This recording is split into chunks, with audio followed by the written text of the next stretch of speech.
नमस्कार, स्वागत है आप सभी का वीबी न्यूज़ के स्वास्थ्य पोर्शन में। आज हम लोग बात करने वाले हैं आँखों के बारे में। आँखें एक शरीर का वो सबसे बहुमूल्य अंग कि अगर उसमें कोई भी किसी भी तरह की कोई भी समस्या हो जाती है, तो किस तरह से आपका जीवन बुरी तरह से प्रभावित हो जाता है। और क्यों? ऐसा मैं क्यों कह रहा हूँ? क्योंकि अगर आप कहीं पे भी बाहर जा रहे हैं, किसी से मिलने जा रहे हैं, तो आपको ड्राइव करने में, मिलने में, देखने में, समझने में बहुत सारी समस्याएं हो सकती हैं। इसी के लिए आज हम मिलने आए हैं डॉक्टर प्रसून पांडे जी से।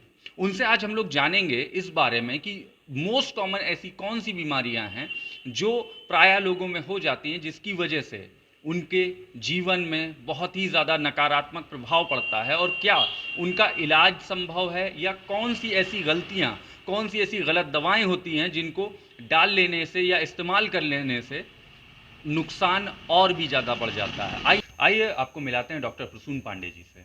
आज उनसे हम लोग जानते हैं कि मोस्ट कॉमन बीमारी ऐसी कौन सी है जो बहुत जल्दी से हो जाती है, और ख़ासकर जैसा कि आप लोगों ने देखा होगा, आप लोगों के जानने वालों में से भी कई लोगों के साथ में ऐसा हुआ होगा कि गलत दवाइयों की वजह से उनकी जो दिक्कत थी और बढ़ गई। आइए जानते हैं मोस्ट कॉमन बीमारी ऐसी कौन सी होती है जो आपके जीवन में बहुत ज़्यादा प्रभाव डालती है, वो भी नकारात्मक। सर नमस्कार। नमस्कार, मैं डॉक्टर प्रसून पांडे। ऐसा है कि कई सारी बीमारियां होती हैं जिसमें कि विज़न एकदम से चला जाता है, नज़र कम हो जाती है मरीज़ों की। पर ज़्यादातर जैसा इन्होंने कहा कि मतलब गलत दवाओं की वजह से, तो हम लोगों ने ये पाया है कि ज़्यादातर जो गलत दवाएं होती हैं वो मरीज़ होते हैं जो कि डॉक्टर को दिखाने के बजाय डायरेक्टली जाके जैसे दवा की दुकानों से और इससे दवाइयाँ ले लेते हैं। आँख लाल हुई तो दवा वहाँ से ले लिया, उसके बाद आँख में कोई इन्फेक्शन हुआ, कुछ हुआ तो वहाँ से दवा ले लिया, डॉक्टर को नहीं दिखाते हैं किसी भी कारणवश। तो इसमें क्या होता है, जैसे ज़्यादातर दवा की दुकान वाले एक फ़िक्स्ड फार्मूला वाली दवाइयाँ दे दिए, उसमें एंटीबायोटिक होता है, स्टेरॉयड होता है, इस तरह से दे दिया। अब वही इन्फेक्शन अगर हो किसी की आँख में, फंगल इन्फेक्शन हो, वायरल इन्फेक्शन हो, तो एकदम से फैल जाता है और अल्सर्स बन जाते हैं, जो कि फिर हम लोगों को ट्रांसप्लांट करके हम लोग उसको ठीक करते हैं। कई ऐसी बीमारियां होती हैं जिसमें कि मतलब मान लीजिए स्टेरॉयड दे दिए गए और बहुत दिनों तक चलता रहा, सबलवाई हो गई, ग्लोकोमा जिसको आप लोग जानते होंगे, जिससे कि परमानेंट विजन लॉस हो जाता है। बाकी मोतियाबिंद बन जाता है स्टेरॉयड्स की वजह से। एंटीबायोटिक और ये सब बहुत दिनों तक चलता रहता है, लोगों की आंखों में ज़ख्म बन जाते हैं। तो हम इस बात पे भी स्ट्रेस डालना चाहेंगे कि सबसे पहले तो आप अपने पास में देखिए, और जो भी आपके मतलब ऑलवेज़ हमेशा एक अच्छा कंसल्टेशन लीजिए। सीधे अंधविश्वास में या किसी पे दवा के दुकान से जाके दवाइयाँ बिना किसी के डॉक्टर के ओपिनियन के प्रयोग ना करें। अब हम आते हैं कि नॉर्मली जो कॉमनली बीमारियां होती हैं आँखों की, जिस पे जो हमारे देश में सबसे कॉमन चीज़ जिससे विजन कम है लोगों का, एक होता है जिसको हम लोग बोलते हैं अवॉइडेबल ब्लाइंडनेस, और एक होता है कि जिसमें ब्लाइंडनेस होती है, मतलब which can not be treated. तो अवॉइडेबल ब्लाइंडनेस का मतलब वही होता है जिस चीज़ को अवॉइड किया जा सकता है, जिसको हम लोग ट्रीट कर सकते हैं, लेकिन मरीज़ ट्रीटमेंट नहीं लेता है, इसी वजह से वो अंधा है। तो इसमें जैसे सबसे कॉमन हो गया कि वही सिंपल चीज़, जैसे चश्मे का नंबर। कई लोगों का बहुत हाई चश्मे का नंबर है लेकिन लगा नहीं रहे हैं चश्मा, तो वो अंधे जैसा ही, मतलब नज़र उनकी काफ़ी कमज़ोर है और वो उस तरह से घूम रहे हैं, जबकि उनको सिंपल एक चीज़ क्या चाहिए, चश्मा। और आजकल बहुत सारी सुविधाएं हैं, हम लोग लेज़र से लेज़र के द्वारा नंबर भी हटा देते हैं। तो मरीज़ अगर चश्मा लगाने का इच्छुक नहीं है, तब भी वो लेज़र के द्वारा वो चश्मा का नंबर अपना हटवा सकता है। दूसरी चीज़ होती है जो सबसे कॉमन कारण होता है, वो है मोतियाबिंद।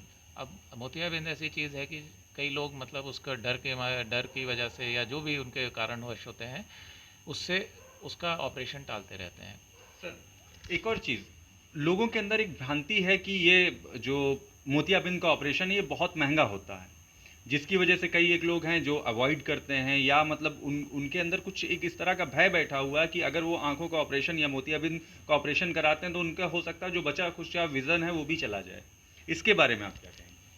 नहीं, ऐसा कुछ भी नहीं है। अब तो हम लोगों के पास इतनी एडवांस्ड साइंस है और इतने एडवांस टेक्नोलॉजीज़ हैं कि मोतियाबिंद का ऑपरेशन तो अब हम लोग इतने कॉन्फिडेंटली बोल सकते हैं। जब एकदम पहले एक धारणा थी कि जब मोतियाबिंद पक जाए तब ऑपरेशन कराएं, अब उसका बिल्कुल विपरीत है। अब यह है कि मोतियाबिंद आपकी शुरुआत हो गई है तो हम लोग तब बोलते हैं कि आप ऑपरेशन करा लीजिए।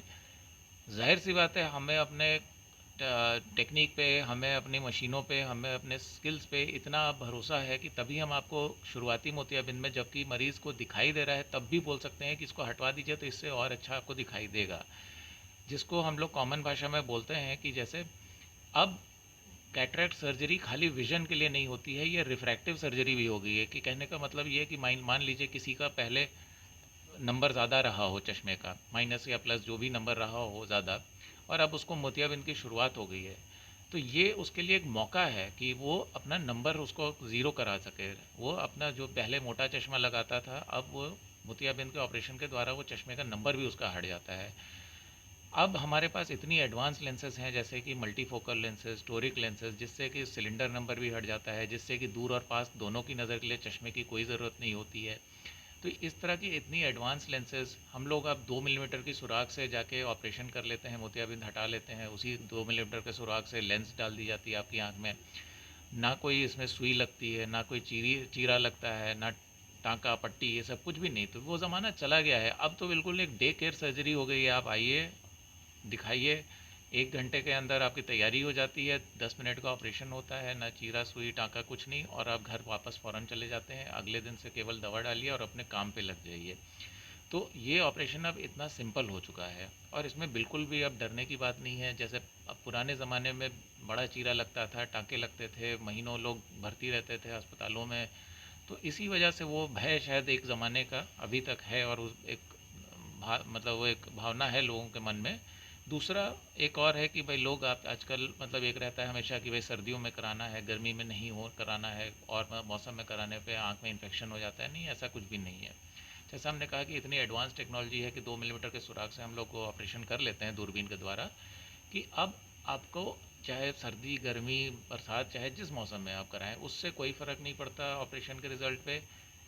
आप कैसे परहेज़ किए, साफ़ सफाई रखे कि नहीं ऑपरेशन पे के बाद, ये चाहे जो भी मौसम हो, उस पर इन्फेक्शन का खतरा उतना ही रहता है। तो आप अगर सफाई रखें और एकदम सही तरीके से दवा डालें, ना के बराबर है। अगर जो रिसेंट स्टडीज़ हैं उसमें ऑपरेशन के बाद इन्फेक्शन के रिज़ल्ट इतने कम पाए गए हैं कि 0.00012% इतने कम रह गए हैं चांसेस कि आपको इन्फेक्शन होगा आफ्टर सर्जरी।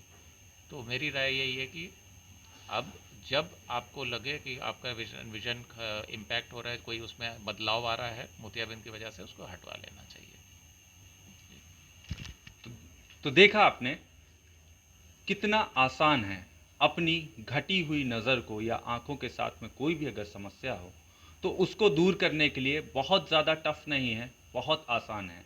लेकिन क्या है, शायद शायद थोड़ी सी जानकारी की कमी की वजह से, जैसा डॉक्टर साहब ने कहा कि लोग केमिस्ट के पास में चले जाते हैं, मेडिकल स्टोर के पास में चले जाते हैं और वहाँ से दवा लेके अपने लिए खुद ही समस्या खड़ी कर लेते हैं।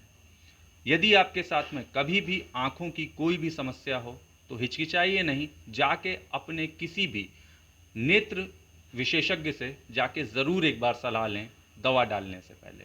ये आपसे प्रसून पांडे जी भी और वीबी न्यूज़ भी रिक्वेस्ट करता है कि आँखों में दवा डालने से पहले नेत्र विशेषज्ञ से ज़रूर सलाह लें। बहुत बहुत धन्यवाद।